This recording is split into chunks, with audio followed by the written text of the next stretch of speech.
Where is the VAR? C'était la question ce soir au Stade Rennais après l'élimination des Bretons qui ont battu Leicester 2-1 mais s'inclinent au bout des 2 matchs de huitième de finale de Ligue Europa Conférence. C'est une compétition dans laquelle il n'y avait pas d'assistance vidéo. Et ce soir, elle aurait pourtant fait du bien aux Rennais qui se sont estimés floués, lésés. Bruno Genesio a torpillé l'arbitrage et l'absence de vidéo en disant qu'on ne pouvait pas organiser une compétition européenne sans y mettre les moyens.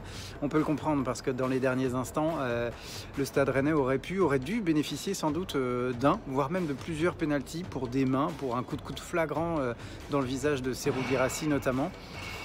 C'est comme ça, le match est terminé, ils l'ont dit. À la fin, c'est Leicester qui passe au bénéfice des 2 matchs. Alors au match aller, il y avait déjà eu une décision arbitrale qui n'avait pas été prise d'ailleurs, qui lors d'une main sur un tir à bout portant d'Aguerd. Ça fait beaucoup sur les 2 rencontres, mais le Stade Rennais ne verra pas les quarts de finale. Leicester continue son parcours.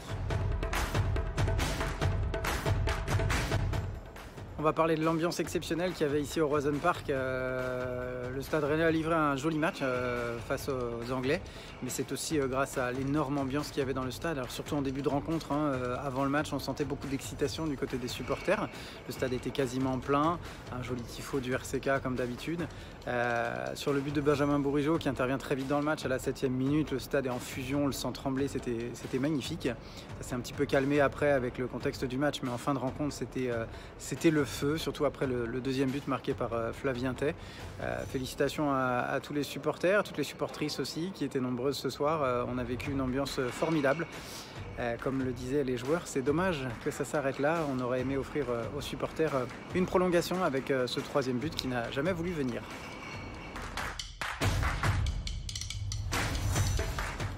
La belle histoire du soir, c'est celle de Wesley Fofana, l'ancien Stéphanois qui a marqué son premier but ce soir avec Leicester.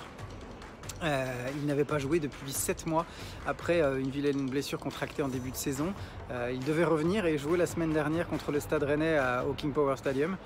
Il n'avait pas pu parce qu'il avait attrapé le Covid. Finalement, il était bien prêt pour ce match retour. Il était tout sourire en conférence de presse après le match. Évidemment, il disait qu'il avait vécu un moment extraordinaire lorsqu'il a marqué de la tête en tout début de 2e mi-temps. C'est ce but qui sauve les Anglais d'une élimination, puisque avec un 2-1, c'était suffisant pour battre ce Stade Rennais sur l'ensemble des 2 rencontres.